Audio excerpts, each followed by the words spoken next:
The metallic taste hit my tongue like a lightning bolt of pure agony. I dropped the plastic cup, watching the pale blue liquid splash across our marble bathroom floor as my mouth erupted in chemical fire. Derek stood frozen in the doorway, his expression shifting from concern to something far more calculating in the span of a heartbeat. That's when I knew with absolute certainty that my husband of 8 years had just tried to kill me. Before we jump back in, tell us where you're tuning in from, and if this story touches you, make sure you're subscribed, because tomorrow, I've saved something extra special for you. What he didn't know was that I'd been documenting his murder attempts for the past 6 months, and my evidence package was already sitting in an FBI field office downtown with a federal agent who'd been waiting for exactly this moment. The morning sunlight filtered through the custom blinds of our Millbrook Heights home, casting geometric shadows across the hardwood floors that Derek had insisted on importing from Brazil. Everything in our house screamed success, from the granite countertops to the professional-grade espresso machine that cost more than most people's monthly rent. To our neighbors on Maple Ridge Drive, we were the picture of suburban achievement. Derek ran Thompson Associates, a thriving financial consulting firm he'd inherited from his father, while I worked as a senior paralegal at Rocky Mountain Legal Associates, one of Denver's most prestigious law firms. But beneath the veneer of our perfect life, something had been rotting for months. It started with small things that I initially dismissed as coincidence or stress. The occasional stomach cramps after meals Derek had prepared. The persistent headaches that seemed to coincide with him bringing me my morning coffee in bed. The way he'd hover nearby when I took my vitamins, watching with an intensity that made my skin crawl. I'm a paralegal specializing in criminal defense cases, which means I spend my days reviewing evidence, analyzing patterns, and identifying inconsistencies in testimonies. Those same skills that made me invaluable at work began painting a terrifying picture at home. The timing of my illnesses, Derek's newfound interest in my daily routines, the way he'd started asking detailed questions about my work schedule, and when I'd be home alone. The first concrete evidence came on a Tuesday morning in March, when I discovered a small bottle hidden behind the cleaning supplies under our kitchen sink. The label had been partially scraped off, but I could still make out enough letters to identify it as a drain cleaner containing sulfuric acid. When I confronted Derek about why we had industrial-strength chemicals in our house, he claimed the cleaning service must have left it behind. But we'd never hired a cleaning service. And Derek was meticulous about household inventory to an almost obsessive degree. That night, I purchased my first burner phone with cash from an ATM 3 towns over. I told Derek I was attending a legal conference in Boulder, but instead I drove to an electronics store where no one would recognize me. The sales clerk, a young man with purple hair and gauge earrings, probably thought I was having an affair. If only it were that simple. The second phone call I made was to Agent Lisa Rodriguez at the Denver FBI field office. We'd worked together on a white-collar crime case 2 years prior, and she'd always told me to reach out if I ever needed anything. I never imagined I'd be calling to report my own husband for attempted murder. Our initial meeting took place at a coffee shop in downtown Denver, far from anyone who might recognize either of us. Lisa listened with the professional calm of someone who'd heard worse stories. But I caught the flash of concern in her dark eyes when I described the pattern of my symptoms. "Rachel, what you're describing sounds like systematic poisoning," she said, stirring her latte with deliberate precision. "But to build a case, we need more than circumstantial evidence. We need documentation, physical proof, witnesses." I pulled out a manila folder I'd been carrying in my purse like a talisman. Inside were copies of medical records from my recent doctor visits, photographs of the suspicious cleaning products I'd found, and a detailed timeline of my symptoms correlating with Derek's behavior. Lisa reviewed everything with the thoroughness of a seasoned investigator, occasionally making notes in a small leather notebook. "This is good work," she admitted, closing the folder. "You have investigative instincts. But we need to be careful. If Derek suspects you're onto him, he might escalate, or change his methods entirely." That's when she introduced me to the concept of controlled documentation. Instead of confronting Derek or dramatically changing my behavior, I would continue my normal routine while systematically gathering evidence. She provided me with a special kit that included tiny recording devices, a camera pen that looked identical to the ones I used at work, and most importantly, a digital pH testing kit disguised as a makeup compact. The testing kit became my secret weapon. Every morning, I would test whatever Derek brought me to drink, pretending to check my appearance while actually checking for chemical contamination. The results were damning. My coffee consistently showed acidic levels far beyond what normal brewing would produce. The orange juice he'd freshly squeezed for me on Sunday mornings tested positive for industrial chemicals.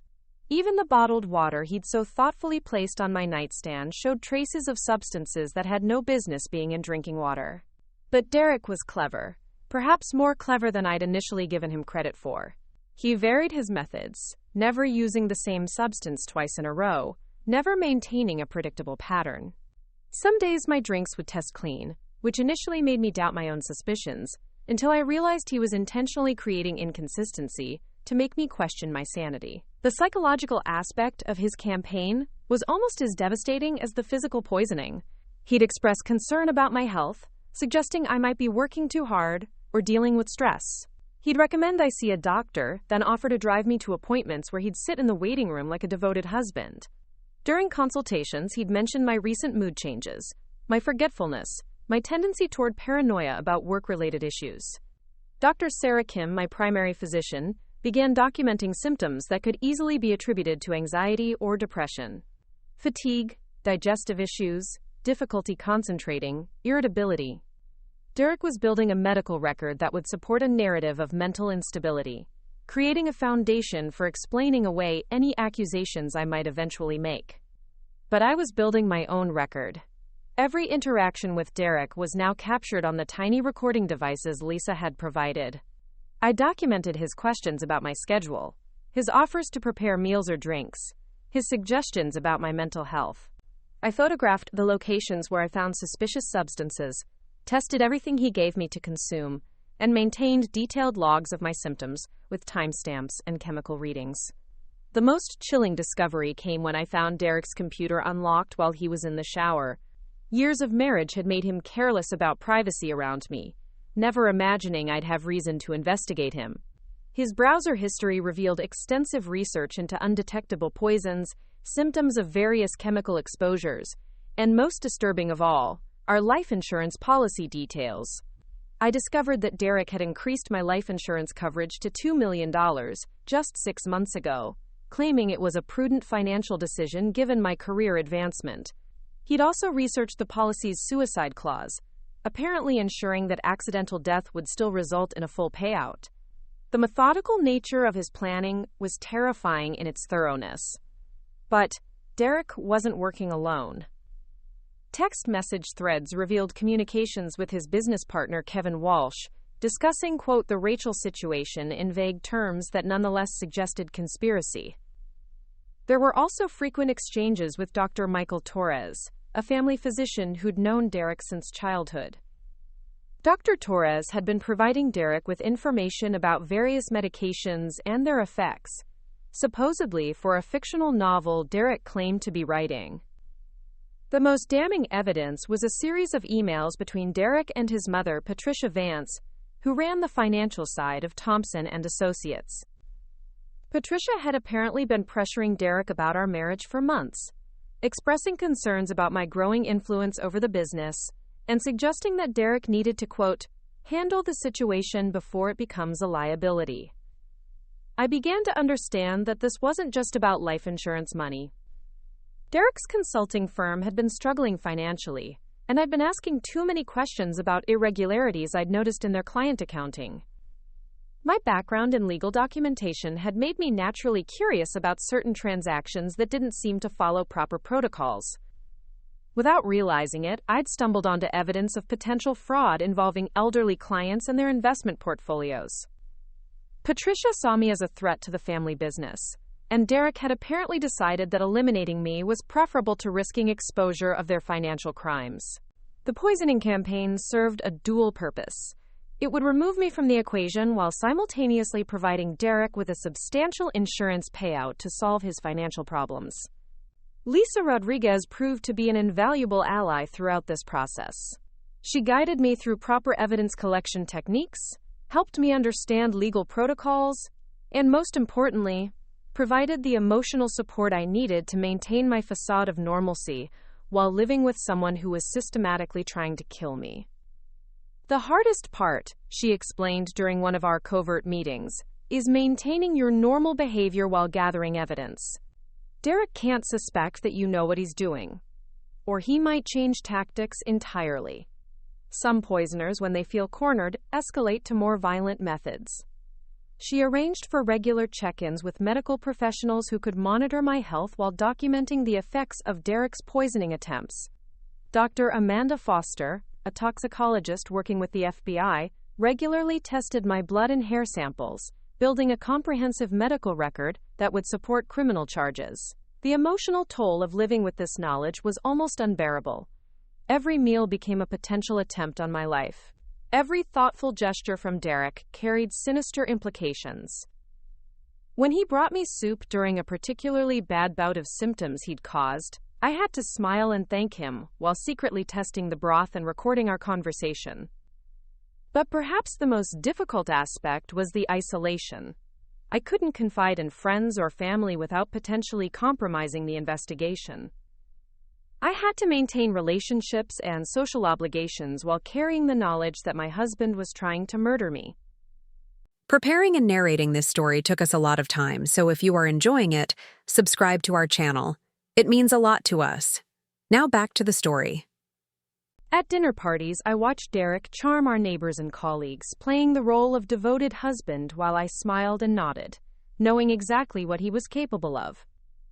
Christine Park, my closest friend and fellow paralegal, began noticing changes in my behavior despite my efforts to appear normal. During lunch breaks, she'd comment on my weight loss, my tendency to bring my own drinks instead of sharing office coffee, my new habit of checking my phone constantly. I deflected her concerns with excuses about work stress and dietary changes, but I could see the worry in her eyes. The investigation reached a turning point when Derek made his boldest attempt yet. I'd been working late at the office, reviewing documents for a complex corporate fraud case that had striking similarities to what I suspected Derek and Patricia were doing with their clients. When I arrived home at nearly midnight, Derek was waiting with a cup of herbal tea and an expression of loving concern. "You look exhausted, honey," he said, wrapping his arms around me in what would have once been a comforting embrace. "I made your favorite chamomile tea. Why don't you relax in the bath while I finish up some work emails?" The tea smelled wrong. Beneath the familiar chamomile scent was something chemical, sharp and artificial. I accepted the cup with appropriate gratitude, then excused myself to the bathroom. The pH test revealed levels that would have sent me to the emergency room, possibly permanently. This wasn't a gradual poisoning attempt designed to look like illness. This was an overdose meant to end everything that night. I poured the tea down the sink and filled the cup with clean water, then emerged from the bathroom to find Derek waiting in the hallway. His eyes went immediately to the empty cup in my hands, and I saw a flash of something predatory cross his features before he resumed his concerned husband persona. "Feeling better?" he asked, reaching for the cup. "Much better," I replied, handing it over while secretly activating the recording device in my pocket. "Thank you for taking such good care of me." That night, I lay awake listening to Derek's breathing, knowing that he believed he'd successfully poisoned me and was waiting for the results. When morning came and I appeared healthy and alert, his confusion was palpable. He spent the day hovering around me, asking repeatedly how I was feeling, clearly trying to understand why his plan had failed. It was then that I realized Derek was becoming desperate, and desperate people make mistakes. The systematic poisoning campaign had been methodical and patient, but now he was starting to rush, to take risks that would ultimately provide the evidence needed to convict him. Agent Rodriguez agreed that we were approaching the endgame. The evidence we'd collected over 6 months was substantial, but we needed Derek to make an undeniable attempt that could be witnessed and verified by multiple sources.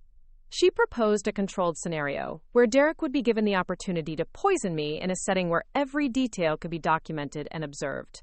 The plan was audacious in its simplicity. We would create a situation where Derek felt pressured to act quickly, providing him with what appeared to be a perfect opportunity while actually walking him into a carefully constructed trap. Every detail would be recorded, every movement monitored, every substance tested in real time. But first, we needed to understand exactly what Derek was planning for his next attempt. That's when Lisa suggested we stage a scenario that would force Derek to reveal his hand. The plan required perfect timing, absolute precision, and nerves of steel. What Derek didn't know was that his next murder attempt would also be his last. The fluorescent lights in the Rocky Mountain Legal Associates conference room cast harsh shadows across the depositions I was pretending to review.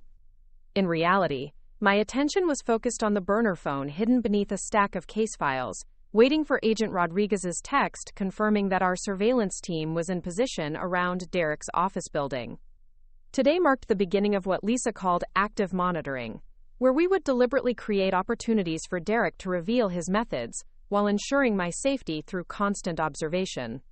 My regular phone buzzed with a message from Derek expressing his usual loving concern. "Hope you're not working too late tonight, sweetheart.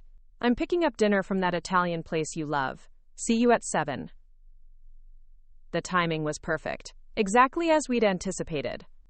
Derek had developed a pattern of preparing special meals whenever he planned to escalate his poisoning attempts, using elaborate culinary presentations to mask the taste and smell of whatever chemicals he'd selected.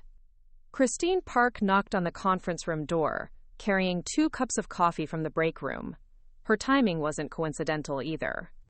Agent Rodriguez had briefed my closest colleagues about providing me with safe beverages throughout the day, ensuring that any symptoms I experienced could only be attributed to substances Derek had given me at home. Christine set 1 cup beside my elbow and settled into the chair across from me. "You've been putting in longer hours than usual lately," she observed, her tone carefully neutral. "Everything okay with the Morrison case?"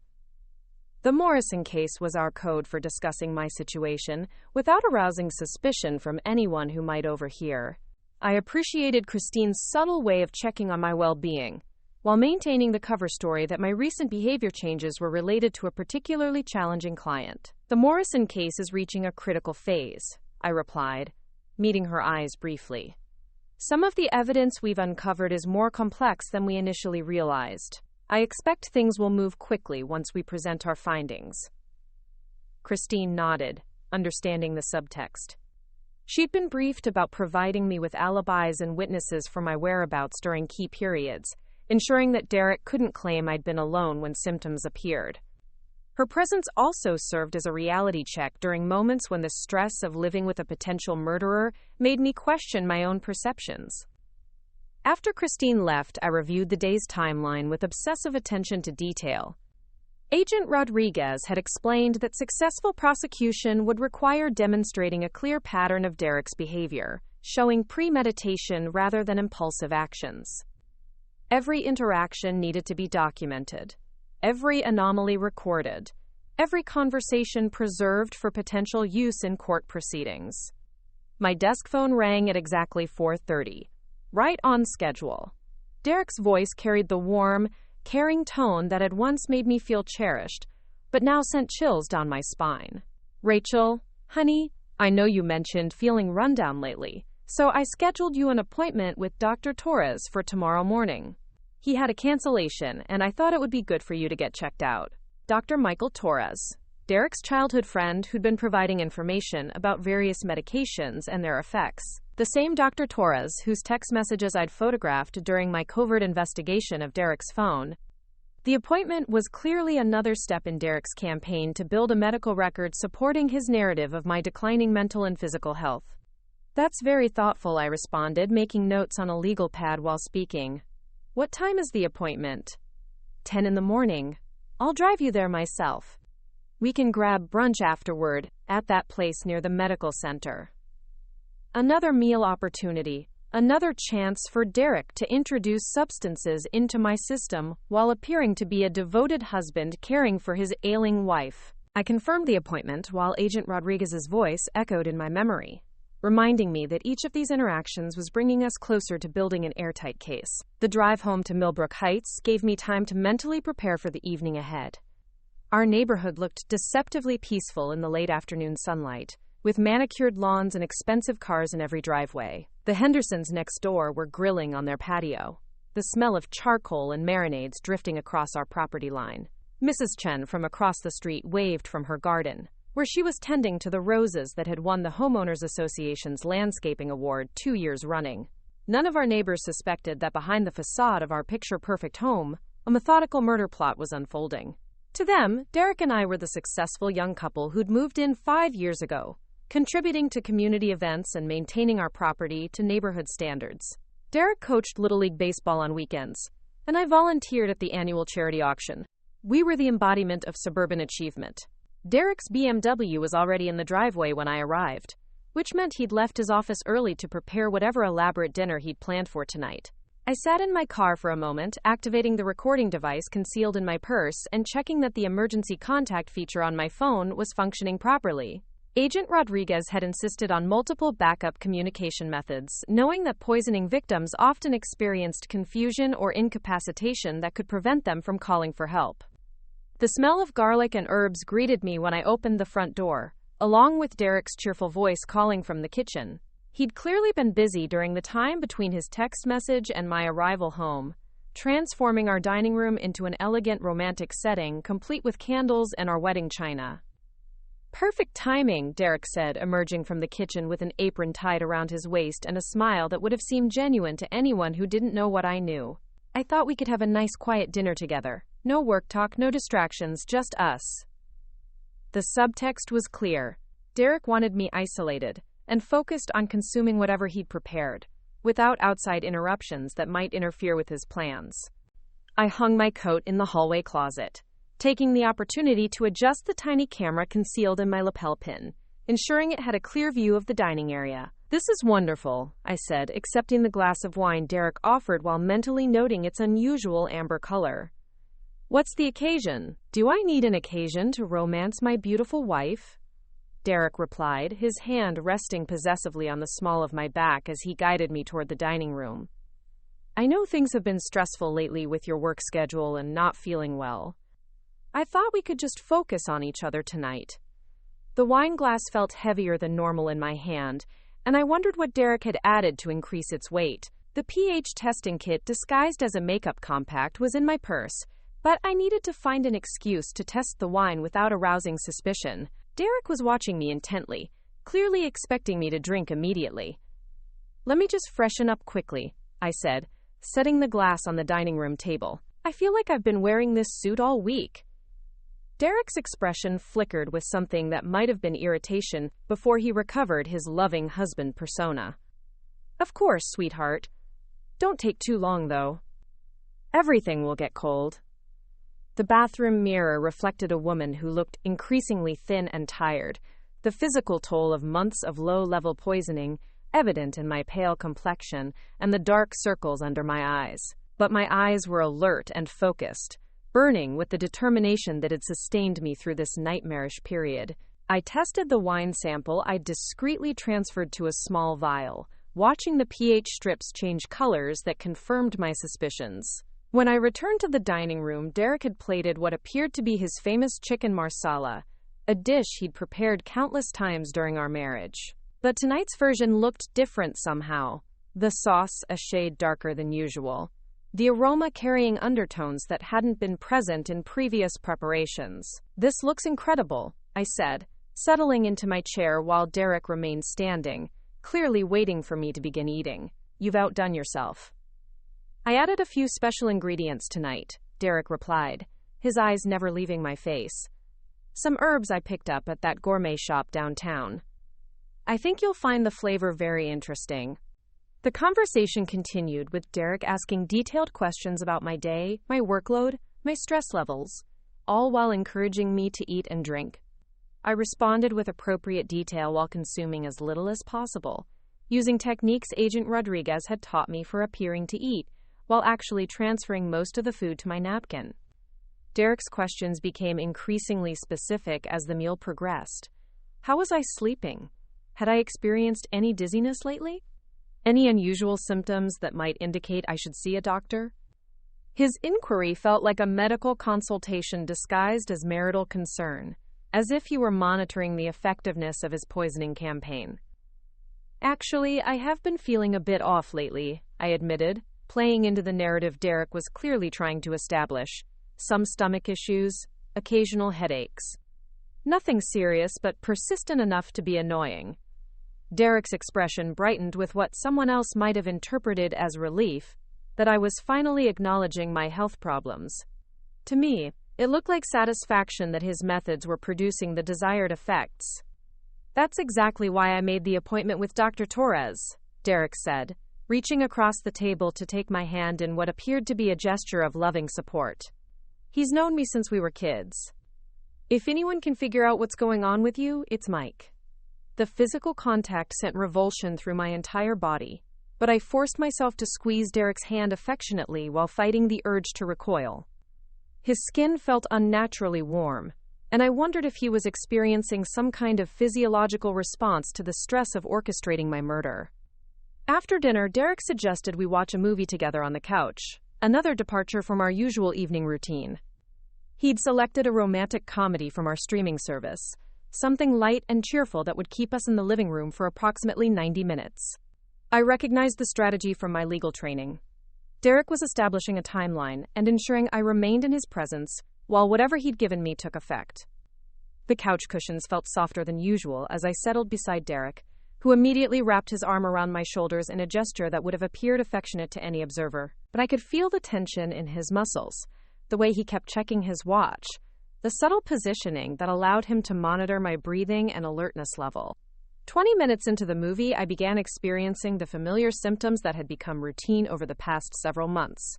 A slight burning sensation in my throat, followed by nausea, and a growing sense of disorientation. But tonight's symptoms felt more intense, more immediate than Derek's usual gradual approach. "Are you feeling all right?" Derek asked, his voice carrying practiced concern. "You look a little pale." "Just tired," I replied, allowing my voice to sound slightly slurred while maintaining enough clarity to continue our conversation. "Long day at the office." Derek suggested I might be more comfortable lying down, helping me adjust my position on the couch with solicitous care, while positioning himself where he could easily observe my condition. His attention felt predatory, like a scientist monitoring a laboratory experiment. My purse, containing the emergency communication device, sat on the coffee table just inches from my reach. Agent Rodriguez had programmed it to send an automatic distress signal if I failed to input a safety code every hour, ensuring that help would arrive even if I became incapacitated. The knowledge that federal agents were monitoring my situation provided some comfort, but couldn't eliminate the very real danger of whatever Derek had given me tonight. "Maybe I should call Dr. Torres," Derek suggested as my symptoms continued to intensify. These episodes seemed to be getting worse. "I'm fine," I insisted, though speaking was becoming more difficult. "Just need to rest." Derek's expression shifted to one of determined concern, the look of a husband who was reluctantly accepting that his wife's condition required professional intervention. He retrieved his phone from the kitchen, making what appeared to be a call to Dr. Torres while speaking loudly enough for me to hear every word. "Mike, it's Derek. Rachel's having another episode, and I'm really worried this time. She seems disoriented, and her speech is slurred. Can you meet us at your office?" The conversation was clearly staged for my benefit, designed to establish a medical emergency that would explain my condition to outside observers. Dr. Torres's responses were apparently supportive of Derek's plan, because Derek concluded the call by confirming that we'd meet at the medical center within the hour. "Dr. Torres thinks we should have you checked out tonight," Derek announced, returning to the living room with car keys in hand. "He's going to meet us at his office to run some tests." The prospect of being alone with Derek and Dr. Torres in a medical setting after being poisoned was terrifying, but I knew Agent Rodriguez's team would be tracking our movements. The GPS device concealed in my jewelry would ensure that federal agents could locate me regardless of where Derek took me. "I don't think that's necessary," I protested weakly, maintaining the pretense of being a confused patient rather than someone who understood exactly what was happening. "I'm not taking any chances with your health," Derek replied firmly, helping me to my feet with hands that felt possessive rather than supportive. "We're going to get answers tonight."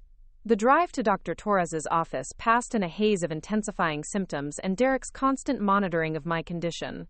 He kept one hand on the steering wheel and one hand checking my pulse, ostensibly from concern but actually gauging the effectiveness of whatever he'd given me. His questions about how I was feeling had the clinical precision of someone tracking the progression of a medical intervention. Dr. Torres's medical building was mostly empty at this hour, with only a few security lights illuminating the parking garage. Derek helped me from the car with exaggerated care, ensuring that anyone who might observe us would see a devoted husband assisting his ailing wife. But I could feel the barely contained excitement in his movements, the anticipation of someone whose plan was finally coming to fruition. The elevator ride to Dr. Torres's third-floor office felt interminable, with Derek maintaining a steady stream of reassuring comments while I struggled to remain conscious.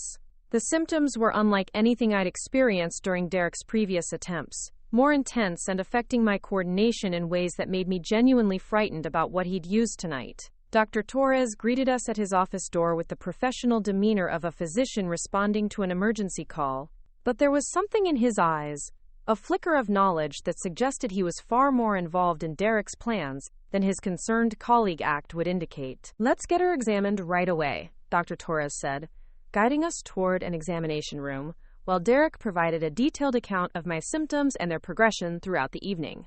The examination room was sterile and clinical, with fluorescent lighting that made everything appear harsh and unforgiving. Dr. Torres began taking my vital signs while Derek stood nearby, both men discussing my condition as if I weren't present or capable of understanding their conversation. "Her pulse is elevated and she's showing signs of mild intoxication," Dr. Torres observed, making notes on a clipboard. "When did you first notice these symptoms?" "During dinner," Derek replied. "She seemed fine when she got home from work, but deteriorated rapidly after we ate." The implication was clear. Derek was establishing a timeline that would suggest food poisoning or some other innocent explanation for my condition. But I knew that Agent Rodriguez's team was monitoring this entire interaction, documenting every word and action for use in the prosecution case. What Derek and Dr. Torres didn't realize was that their careful plan to eliminate me was actually providing the federal investigation with exactly the evidence needed to prove premeditated murder. Every solicitous gesture, every clinical observation, every staged expression of concern was being recorded by devices they couldn't detect. As Dr. Torres prepared what he claimed was a mild sedative to help with my discomfort, I caught sight of Derek's reflection in the examination room's mirror. His expression, when he thought no one was looking, was one of cold calculation rather than loving concern. It was the face of someone watching a plan unfold exactly as anticipated. But Derek had made a critical error in his rush to escalate the timeline. The same impatience that had led him to use a more potent substance tonight had also caused him to leave digital traces that Agent Rodriguez's cybercrime specialists had been monitoring in real time. His research into specific chemicals, his communications with Dr. Torres, even his credit card purchases of unusual supplies had all been documented and analyzed. The trap was closing around Derek and his conspirators, but they were too focused on their immediate goal to notice the federal net tightening around them. Tonight would indeed provide the answers Derek had promised, just not the ones he was expecting. The needle's sharp bite pierced my arm as Dr. Torres administered what he claimed was a mild sedative, but the burning sensation spreading up my vein told a different story entirely. Through my deliberately half-closed eyes, I watched Derek and Dr. Torres exchange a look of satisfied accomplishment, their masks of medical concerns slipping just enough to reveal the predators beneath. "That should help with the discomfort," Dr. Torres announced for the benefit of any recording devices, though his tone carried undertones that suggested the injection served a far different purpose. "We'll monitor her vital signs and see how she responds to treatment." Derek moved closer to the examination table, his hand finding my wrist in what appeared to be a comforting gesture, but was actually positioning to monitor my pulse as whatever Dr. Torres had injected began taking effect. The fluorescent lights overhead seemed to pulse and waver, though I couldn't tell if this was due to the substance in my system or the mounting terror of realizing how completely Derek had orchestrated this scenario. "Her breathing is becoming more shallow," Derek observed, his voice carrying clinical detachment rather than spousal worry. "Is that normal for this type of reaction?" Dr. Torres checked his watch, making notes on his clipboard with the precision of someone following a predetermined protocol. "Everything is proceeding as expected. The important thing now is to keep her comfortable while we determine the best course of action." The conversation continued around me as if I were an unconscious patient, rather than someone fighting to remain alert enough to activate the emergency signal concealed in my jewelry. My fingers felt thick and unresponsive as I tried to manipulate the tiny device, knowing that Agent Rodriguez's team was tracking my GPS location, but might not realize the immediate danger I was facing. Through the haze of whatever Dr. Torres had given me, I became aware of a third voice in the examination room. Patricia Vance, Derek's mother and business partner, had apparently arrived while I was struggling to maintain consciousness. Her presence confirmed what I'd begun to suspect. This wasn't just about life insurance money or Derek's personal problems. This was a coordinated effort involving multiple members of the Thompson family network. How much time do we have? Patricia's voice carried the sharp authority of someone accustomed to controlling situations and people. The cleaning crew arrives at midnight, and we need everything resolved before then. Cleaning crew.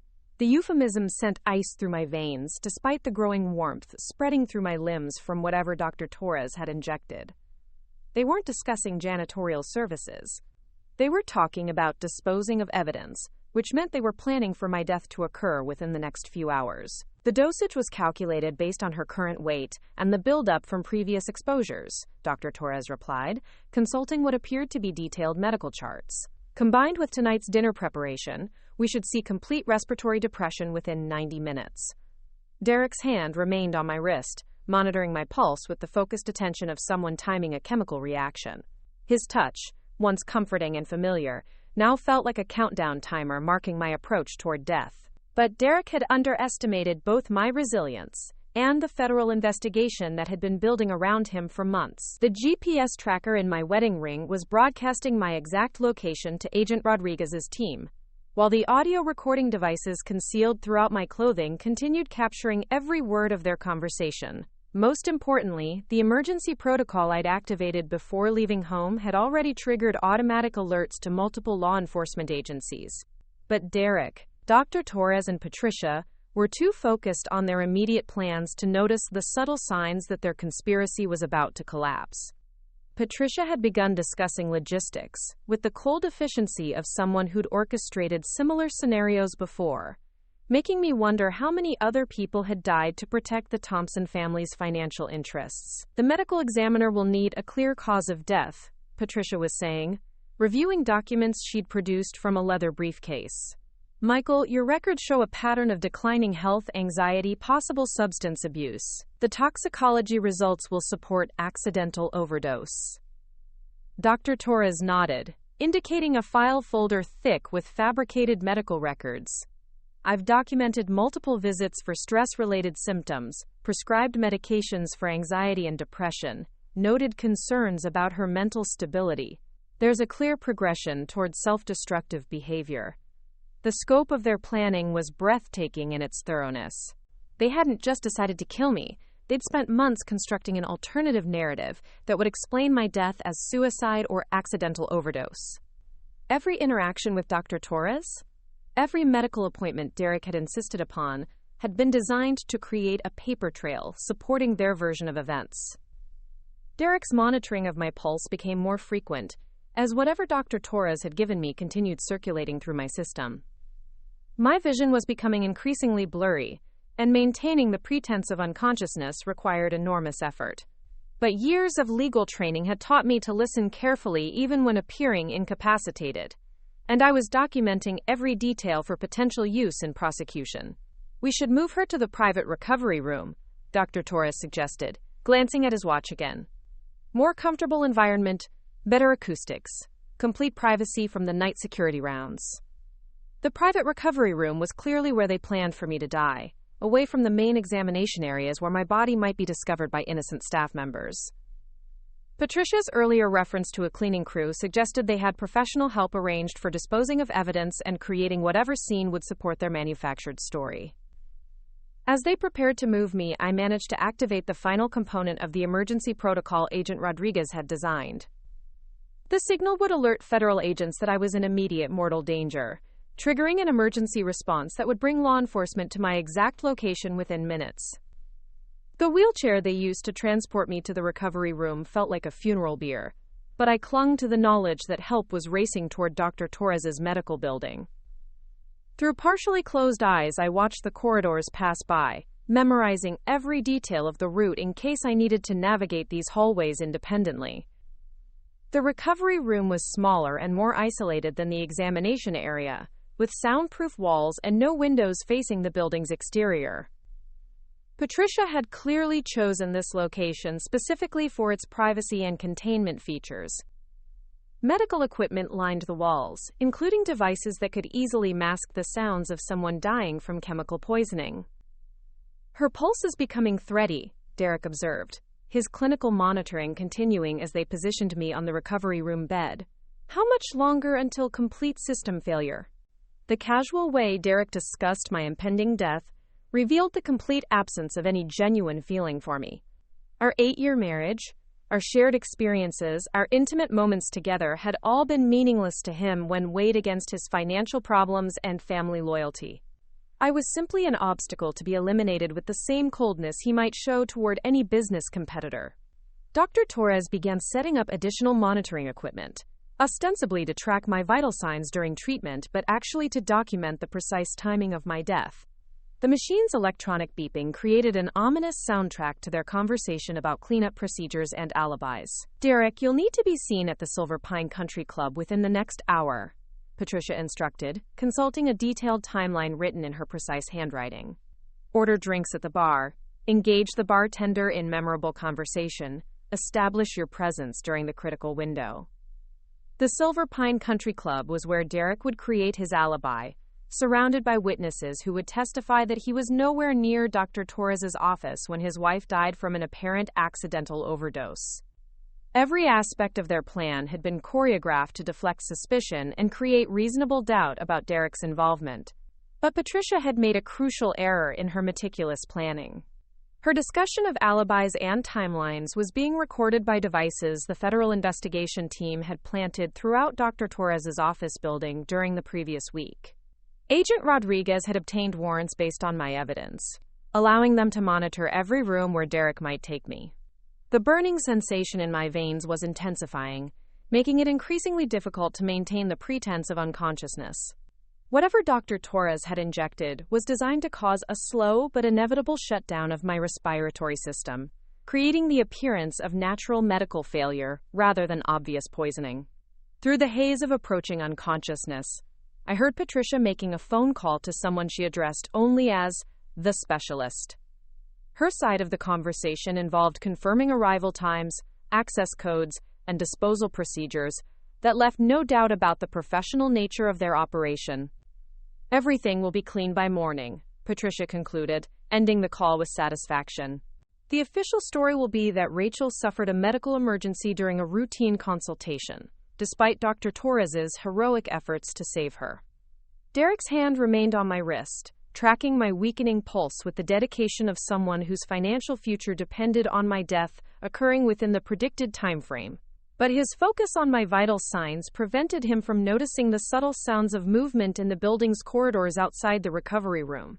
Agent Rodriguez's tactical team was moving through Dr. Torres's medical building with professional silence, following the GPS signal from my wedding ring to pinpoint my exact location. Federal agents had surrounded the building, cutting off all escape routes while specialized units prepared to breach the recovery room where I was dying. The injection site on my arm was beginning to feel numb, and my breathing was becoming more labored despite my efforts to maintain normal respiratory patterns. Dr. Torres's chemical cocktail was winning the battle against my consciousness, but I clung to awareness long enough to hear Patricia's final instructions to Derek. "Once the medical examiner releases the body, we'll have the funeral arrangements handled through Morrison and Associates," she said, naming the same funeral home that had handled Derek's father's burial. "Closed casket due to the medical complications, immediate cremation to prevent any secondary examinations. Even in death, they plan to control my body and prevent any forensic evidence from contradicting their manufactured story." The level of premeditation involved in their conspiracy was staggering, suggesting years of experience with eliminating threats to the Thompson family's interests. But as Patricia continued outlining their post-murder logistics, the recovery room door exploded inward, with the force of federal agents executing a dynamic entry. The sound of splintering wood and shouted commands filled the small space as tactical officers flooded through the opening with weapons drawn. "Federal agents! Nobody move! Keep your hands visible!" The transformation in Derek, Dr. Torres, and Patricia was instantaneous and complete. Patricia's authoritative composure evaporated as she found herself facing armed federal agents instead of the compliant victim she'd expected. Dr. Torres's clinical detachment dissolved into panic as he realized the scope of law enforcement response surrounding their conspiracy. Derek's reaction was the most revealing. His careful monitoring of my pulse ceased immediately as he stepped away from the recovery bed, his expression shifting from satisfied anticipation to genuine terror. The man who'd spent months systematically poisoning me suddenly looked like what he actually was: a coward who'd hidden behind medical pretense and family manipulation.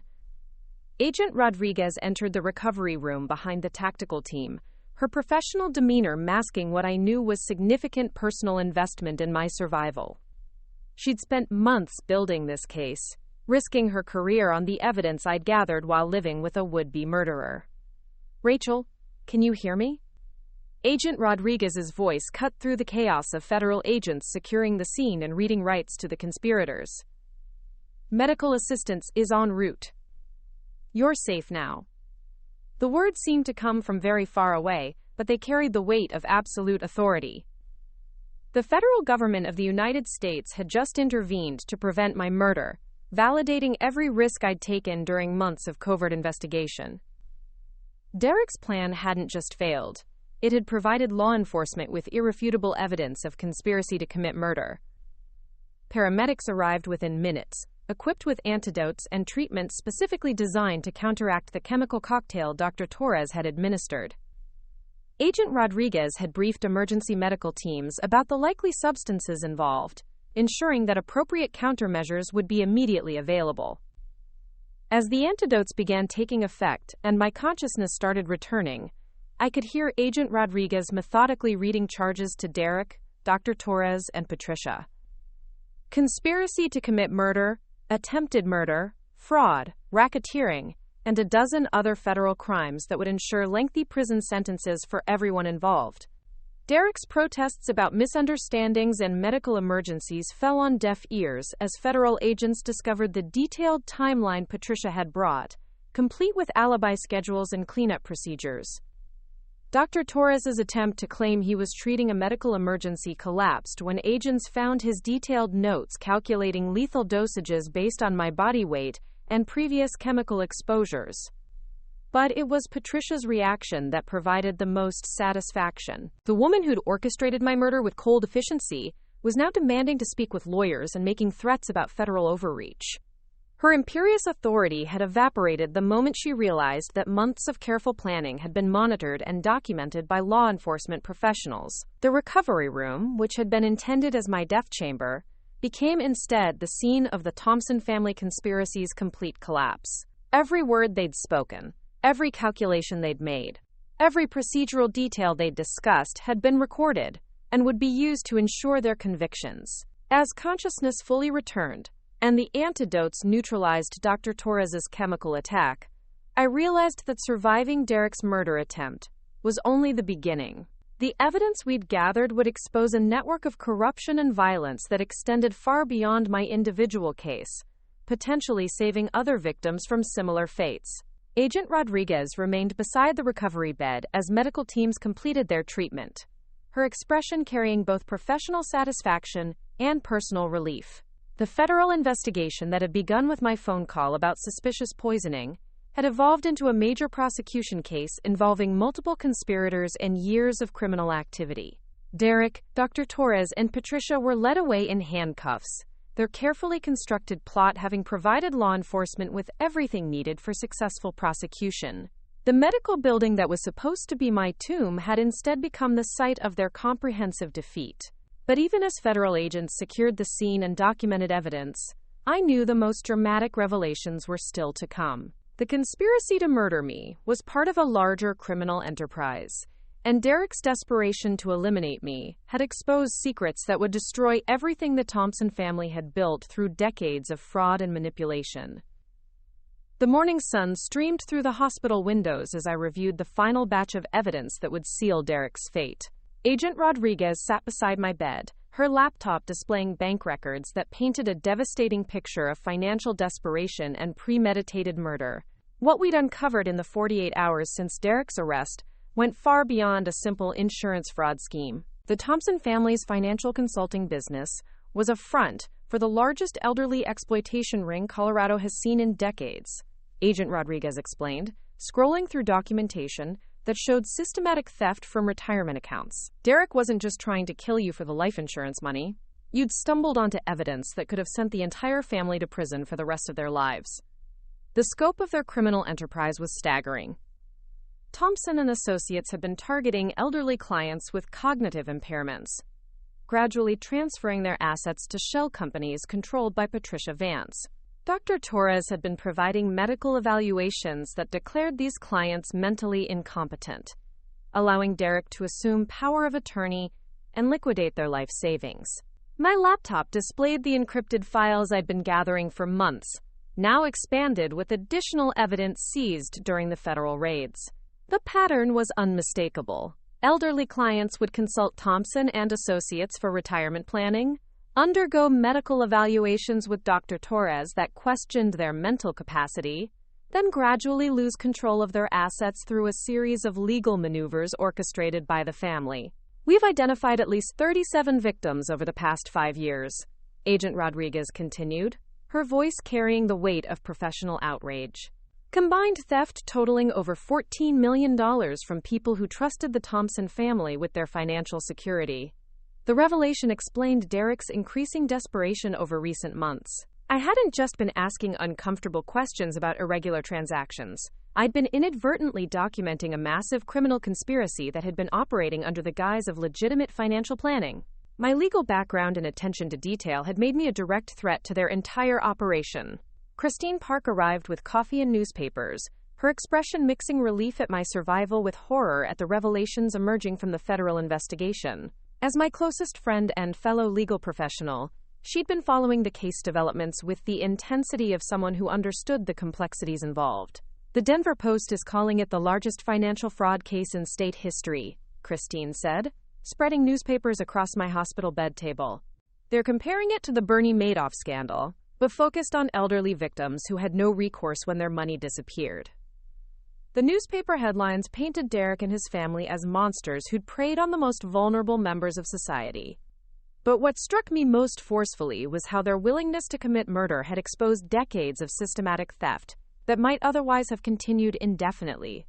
Agent Rodriguez's phone buzzed with updates from the expanding federal investigation. Teams of agents were executing search warrants across Colorado, seizing records from medical offices, legal firms, and financial institutions that had facilitated the Thompson family's criminal enterprise. Dr. Torres kept detailed records of every elderly client he'd evaluated for mental incompetence, Agent Rodriguez reported, reading from her phone. He was receiving $50,000 per evaluation, with bonuses for clients whose assets exceeded certain thresholds. It was a systematic assembly line for stealing from people with dementia. The medical corruption aspect of their conspiracy was particularly disturbing. Dr. Torres had been using his medical license to provide false diagnoses that enabled financial theft, betraying the trust that elderly patients and their families had placed in his professional expertise. My phone rang with a call from Anna Hoffman, our neighbor from across the street. Her elderly mother had been a client of Thompson Associates, and Anna had been growing concerned about unusual changes to her mother's financial accounts. The federal investigation had contacted her as a potential victim witness. "Rachel, I can't believe what's happening," Anna's voice carried shock and gratitude in equal measure. "The FBI agents said Derek had been stealing from my mother for 2 years. If you hadn't exposed him, she would have lost everything." The conversation with Anna drove home the personal impact of Derek's crimes beyond the attempt on my life. Real families had been devastated by the Thompson conspiracy, elderly people had been stripped of their dignity and financial security, and countless victims had died without ever knowing they'd been robbed by people they'd trusted. Agent Rodriguez received another call that brought even more disturbing news. The federal investigation had uncovered evidence suggesting that I wasn't Derek's first murder target. 2 elderly clients who'd begun asking questions about their missing assets had died under suspicious circumstances within the past 18 months. Margaret Willis, 83 years old, died from what appeared to be accidental medication overdose. Agent Rodriguez read from her notes. Her daughter had been questioning discrepancies in her mother's investment accounts managed by Thompson Associates. 3 months later, Mrs. Willis was found dead in her apartment with fatal levels of prescription medications in her system. The second suspicious death involved Harold Chen, an 87-year-old widower whose family had been pressuring Thompson Associates for detailed accounting of his retirement funds. Mr. Chen had died from apparent food poisoning after eating a meal delivered by someone claiming to be from a medical supply company. Both deaths were investigated as accidental, but the circumstances are remarkably similar to what Derek attempted with you, Agent Rodriguez continued. We're exhuming both bodies for comprehensive toxicology testing. The possibility that Derek had successfully murdered other people sent chills through me despite the warm hospital room. His systematic poisoning campaign against me hadn't been his first attempt at eliminating inconvenient witnesses. It had been a refined technique he'd developed through previous killings. Dr. Sarah Kim arrived for my afternoon medical evaluation, her expression mixing professional concern with personal outrage at Dr. Torres's betrayal of medical ethics. As my primary physician, she'd been reviewing the false medical records Dr. Torres had created to support Derek's narrative of my declining mental health. The fabricated symptoms, the manufactured psychiatric evaluations, the completely falsified laboratory results, Dr. Kim said, reviewing Dr. Torres's fraudulent files. He wasn't just enabling financial fraud, he was practicing medicine with malicious intent designed to facilitate murder.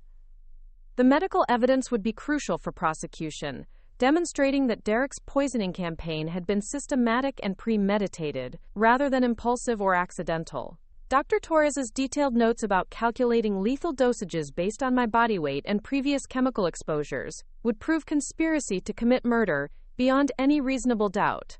Kevin Walsh, Derek's business partner and the third member of their core conspiracy, had been arrested while attempting to flee to Mexico with falsified identity documents and over $2 million in cash. His capture had provided federal agents with additional evidence about the scope of their criminal enterprise.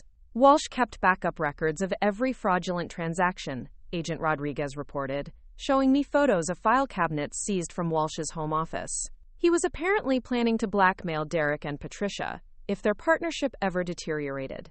Instead, his insurance policy became our prosecution evidence. The irony was perfect. The same paranoia and distrust that had motivated Walsh to maintain detailed criminal records had provided law enforcement with comprehensive documentation of their conspiracy. Every theft, every falsified document, every victim had been cataloged by someone who'd intended to use the information for personal protection. My hospital room had become an informal command center for coordinating victim notifications and evidence analysis. Federal agents arrived throughout the day with updates about additional crimes being uncovered, more victims being identified, and further evidence being seized from locations across the region. Agent Lisa Martinez, a specialist in financial crimes, brought devastating news about the full extent of the Thompson family's theft from elderly clients. Their criminal enterprise had been operating for over a decade, systematically targeting retirement communities and senior living facilities across Colorado. They had a network of recruiters who would identify elderly people with substantial assets but declining cognitive function, Agent Martinez explained, displaying charts that showed their operational structure. Patricia Vance would then arrange social introductions through church groups, community organizations, and charitable events. The systematic nature of their targeting was horrifying in its efficiency. The Thompson family had essentially industrialized elder abuse, creating a sophisticated operation that could identify vulnerable victims, gain their trust, and steal their assets while maintaining the appearance of legitimate financial planning. Christine returned with dinner from my favorite restaurant, along with legal documents that Rocky Mountain Legal Associates had prepared for potential civil litigation against the Thompson family on behalf of their victims. My law firm was volunteering to represent elderly clients who'd been defrauded, seeking recovery of stolen assets through civil court proceedings. The managing partners want to create a victim compensation fund using whatever assets can be recovered from the Thompson family, Christine explained, reviewing the legal strategies being developed. It won't restore everything that was stolen, but it might help some of these families rebuild their financial security. The prospect of helping Derek's victims through legal action provided a sense of purpose that went beyond personal satisfaction at his conviction. My survival of his murder attempt had exposed a criminal conspiracy that had destroyed countless lives, and I was determined to use my legal skills to seek justice for every person who'd been harmed. Agent Rodriguez's laptop displayed real-time updates from search warrants being executed across the region. Federal agents had discovered evidence of similar elder fraud operations in 3 other states, suggesting that the Thompson family's criminal enterprise was part of a larger network targeting elderly Americans nationwide. The financial institutions involved are cooperating fully with our investigation, Agent Rodriguez reported, reading from secure law enforcement communications. We're tracing wire transfers to offshore accounts in 7 different countries, following money trails that could lead to international prosecution. The expanding scope of the investigation meant that Derek's attempt to kill me had inadvertently exposed a criminal network that extended far beyond Colorado's borders. His desperation to silence me had triggered a federal investigation that would likely continue for years, potentially saving thousands of elderly victims from similar financial exploitation. My phone buzzed with a text message from an unknown number, but Agent Rodriguez quickly identified it as coming from Derek's cell phone, which was being held as evidence.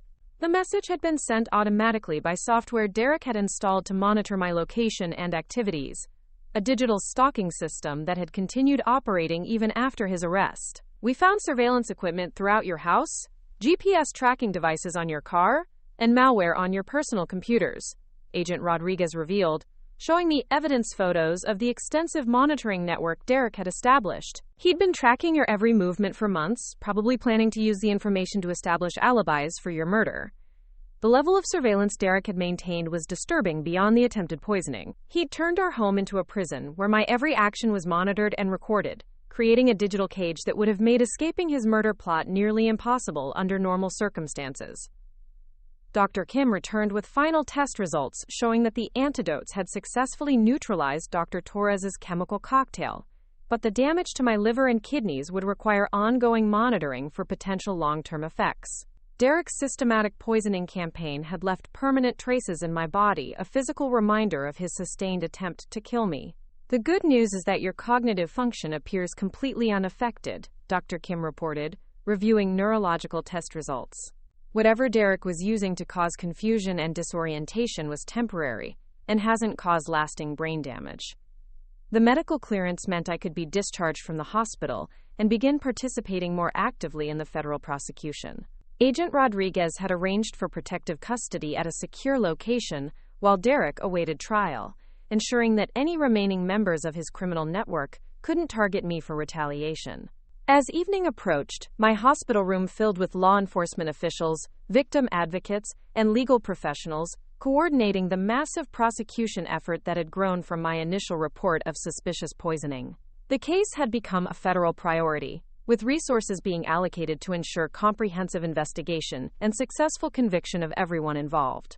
Agent Rodriguez's final briefing of the day brought news that would dominate tomorrow's headlines. The federal grand jury had returned indictments against Derek, Patricia, Dr. Torres, and Kevin Walsh on charges that could result in life sentences without possibility of parole. Tomorrow morning we'll be announcing the largest elder fraud prosecution in federal history, Agent Rodriguez concluded, closing her laptop after hours of evidence review. Your courage in documenting Derek's crimes while he was trying to kill you has saved countless lives and exposed a criminal enterprise that was destroying families across multiple states. The scheme targeting Maggie had apparently been part of a larger pattern of financial crimes that had victimized multiple elderly clients who trusted him with their retirement savings. The discovery of Derek's professional embezzlement added federal charges to the case and increased the potential prison sentences he faced, if convicted, on all counts. It also created additional victims who joined Maggie in seeking restitution for their losses, turning the case into a major financial fraud prosecution that attracted attention from law enforcement agencies throughout the region. Vanessa's attempts to minimize her role in the scheme by claiming she'd been manipulated by Derek proved unsuccessful when investigators discovered evidence that she'd been involved in similar activities with previous employers. Her background check revealed that she'd left 2 previous healthcare positions under suspicious circumstances involving missing medications and unauthorized access to patient information. The pattern suggested that her relationship with Derek had been opportunistic rather than romantic, with both parties seeking to exploit his access to elderly victims and her credentials as a healthcare worker. The investigation into Pacific Northwest Home Care Services revealed the true sophistication of the criminal enterprise that Derek and Vanessa had been part of. Marcus Reed had created a network of shell companies and fake healthcare businesses that provided cover for systematic financial exploitation of elderly victims throughout Oregon and Washington. The operation had generated more than $2 million in fraudulent revenue over 3 years, making it one of the largest elder abuse schemes ever prosecuted in the Pacific Northwest. Reed's business model had involved recruiting accomplices like Derek, who had legitimate access to elderly victims through family relationships or professional connections, then providing them with fake healthcare credentials and legal documents that created the appearance of legitimate care services. The scheme had been particularly effective because it exploited the natural concerns that adult children have about aging parents, while taking advantage of the complex and poorly regulated home care industry.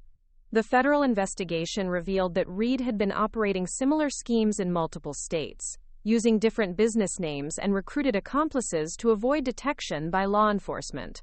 Federal investigations had uncovered a network spanning multiple states, with affiliate operations in Arizona, New Mexico, Utah, and Nevada. The Thompson family's model had been replicated by criminal associates who paid franchise fees for access to their victim identification and asset extraction techniques. Chen displayed photographs of elderly victims whose life savings had been systematically drained by the defendants.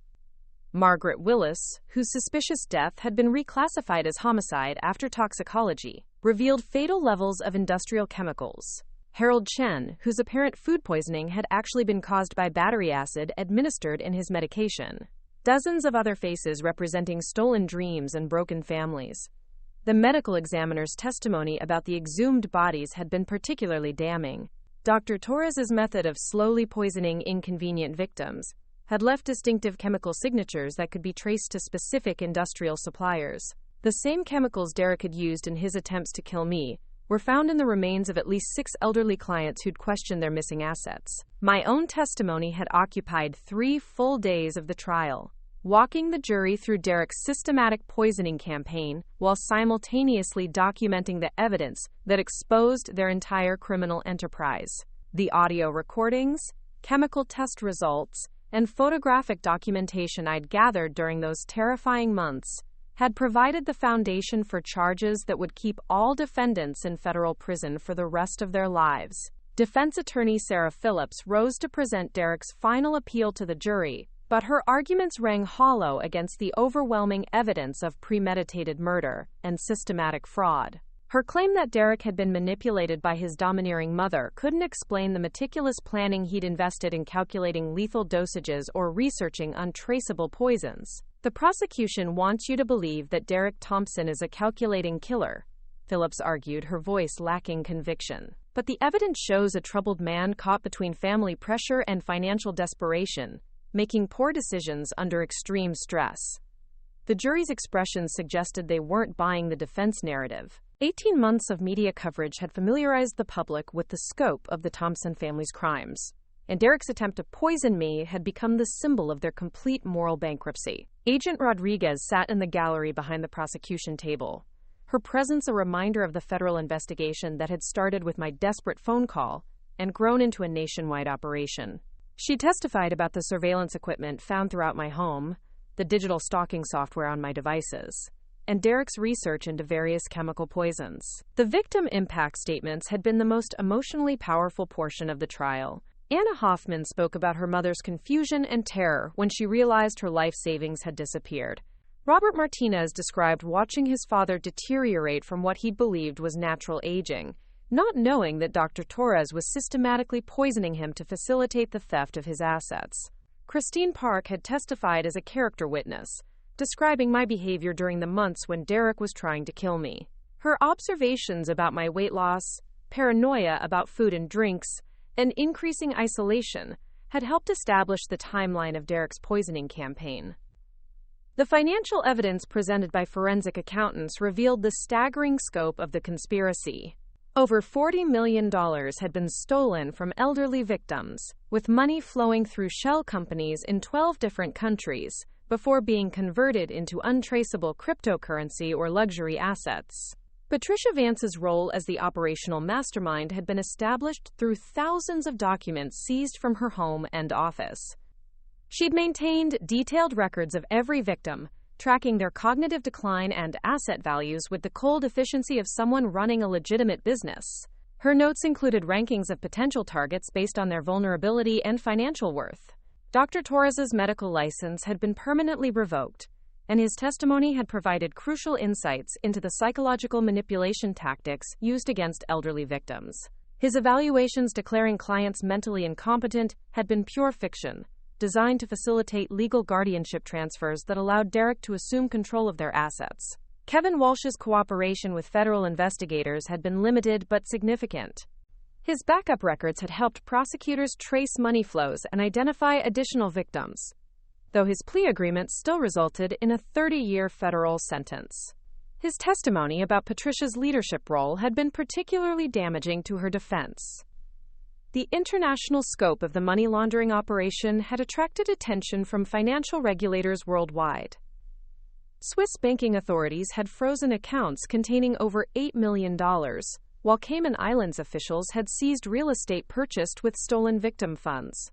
The recovery efforts would continue for years, though many victims would never see their money again.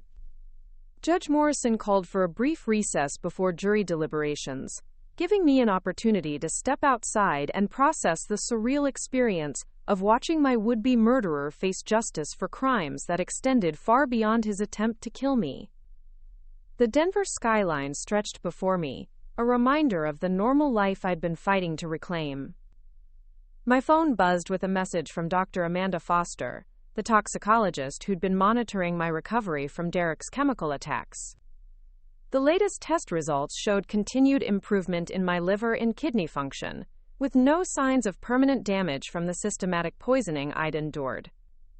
The Rocky Mountain Legal Associates Victim Compensation Fund had grown to over $12 million through asset recovery and voluntary contributions from financial institutions that had unknowingly facilitated the fraud. While the money couldn't restore everything that had been stolen, it provided crucial assistance to elderly victims who'd lost their life savings. Agent Rodriguez approached during the recess, her expression carrying both professional satisfaction and personal relief. The case had consumed 18 months of her career, but the successful prosecution would likely prevent thousands of future victims from suffering similar fates. The Department of Justice is using this case as a model for elder fraud prevention nationwide, she reported. New protocols for monitoring financial advisors, enhanced background checks for medical professionals working with elderly patients, and increased penalties for targeting vulnerable populations. The legislative changes prompted by the Thompson family prosecution would create lasting protections for elderly Americans. Congressional hearings had resulted in new funding for elder abuse investigations, while state legislatures had strengthened guardianship laws to prevent the legal manipulation Derek and Patricia had used to steal from their victims. When court reconvened, Judge Morrison instructed the jury on applicable federal laws and sentencing guidelines before sending them to deliberate. The complexity of the charges meant deliberations could last several days, but the overwhelming evidence suggested that guilty verdicts were virtually certain. I spent the waiting period at the safe house where I'd been living since Derek's arrest, reviewing the victim impact statements I'd helped prepare for sentencing. Each story represented a family destroyed by the Thompson conspiracy, elderly people who died in poverty after trusting their financial security to criminals who saw them as nothing more than sources of money.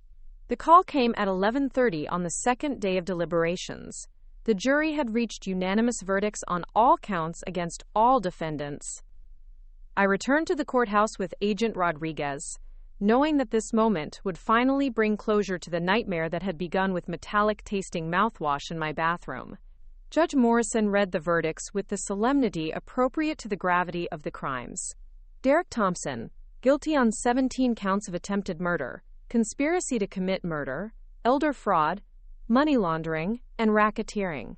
Patricia Vance, guilty on 23 counts, including conspiracy to commit murder, elder fraud, and directing a criminal enterprise. Dr. Torres and Kevin Walsh received similar convictions, carrying mandatory life sentences. Derek's reaction to the verdicts was a complete collapse. The man who'd systematically poisoned me for months, who'd researched untraceable chemicals and calculated lethal dosages, broke down sobbing as he realized his plan to inherit my life insurance money had instead destroyed his life completely. Patricia maintained her defiant composure until Judge Morrison announced that sentencing would include restitution orders requiring forfeiture of all assets, including the family home where Derek had tried to poison me. The prospect of losing everything the Thompson family had built through decades of criminal activity finally broke through her facade of control. The sentencing hearing 3 weeks later brought additional closure for the victims and their families. Judge Morrison delivered consecutive life sentences without possibility of parole for Derek, Patricia, and Dr. Torres, ensuring they would never again have the opportunity to harm vulnerable people. The defendants targeted the most defenseless members of our society with calculated cruelty, Judge Morrison stated during sentencing.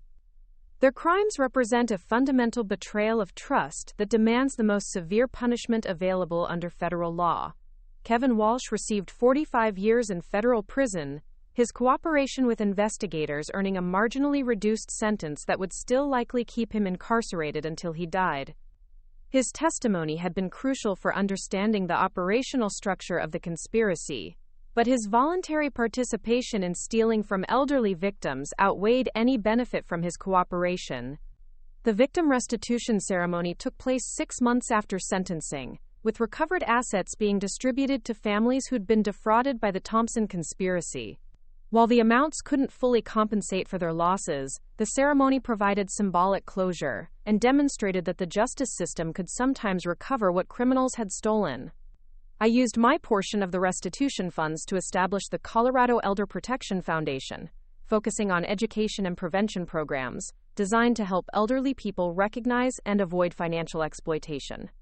The foundation also provides legal assistance to families navigating the complex process of reporting and prosecuting elder abuse. My work with the foundation has connected me with hundreds of families affected by financial exploitation, not just from the Thompson conspiracy, but from similar criminal enterprises across the country. The techniques Derek and Patricia used were unfortunately common, refined methods that predators use to systematically drain vulnerable people of their life savings. Agent Rodriguez was promoted to head the FBI's Elder Fraud Task Force, a new division created in response to the Thompson case and similar investigations nationwide. Her expertise in financial crimes and victim protection has made her a national authority on combating elder abuse through coordinated law enforcement efforts. Dr. Kim continues to monitor my health for any long-term effects from Derek's poisoning campaign, though the latest tests suggest complete recovery from the chemical damage. The psychological effects took longer to heal, requiring months of therapy to process the trauma of living with someone who was systematically trying to kill me. Christine Park and I have remained close friends, bonded by the shared experience of uncovering and surviving Derek's conspiracy. She often accompanies me to speaking engagements where I share my story with legal professionals, encouraging them to recognize signs of elder abuse and domestic violence in their clients. The house on Maple Ridge Drive where Derek tried to poison me was sold as part of the asset forfeiture proceedings, with the proceeds going to victim compensation. I've never returned to see the new owners, preferring to remember it as the place where I gathered evidence that saved countless lives, rather than the site of systematic attempted murder. My new home in a different part of Denver represents the fresh start that survival has made possible. The kitchen is equipped with professional-grade water filtration systems and chemical testing equipment, precautions that may seem excessive but provide peace of mind for someone who lived through months of systematic poisoning.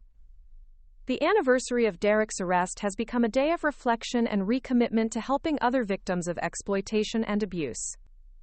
Each year, I visit the federal courthouse where justice was served, remembering the courage it took to document evidence while living with a murderer and feeling grateful for the law enforcement professionals who believed my story. Derek Thompson remains in federal prison, where he will spend the rest of his life paying for his crimes against elderly victims and his attempt to murder me. His letters requesting forgiveness go unanswered. Some betrayals are too fundamental to forgive, and some crimes too calculated to excuse. The metallic taste that alerted me to Derek's final murder attempt has never returned, but I still test every drink before consuming it. Some habits developed during survival become permanent parts of life, reminders of how close evil can come and how important it is to trust your instincts when something feels wrong. My story has been featured in documentaries and true crime podcasts, reaching audiences who might never otherwise learn about elder abuse or domestic violence. Each telling reaches someone who needs to hear that survival is possible, that justice can be achieved, and that victims can become advocates for protecting others. The Thompson family's criminal empire has been completely dismantled, their methods exposed, and their techniques documented for law enforcement training programs. Their attempt to eliminate me instead eliminated their ability to harm anyone else, transforming their conspiracy into a cautionary tale that protects vulnerable people nationwide. Looking back, I realized that my legal training and investigative instincts were exactly what Derek hadn't counted on when he decided I was an obstacle to be eliminated. His assumption that I would be a passive victim instead of an active investigator became the foundation of his downfall and the protection of countless other potential victims. The battery acid Derek added to my mouthwash was intended to be my death sentence. Instead, it became the evidence that exposed a criminal conspiracy and saved lives across multiple states.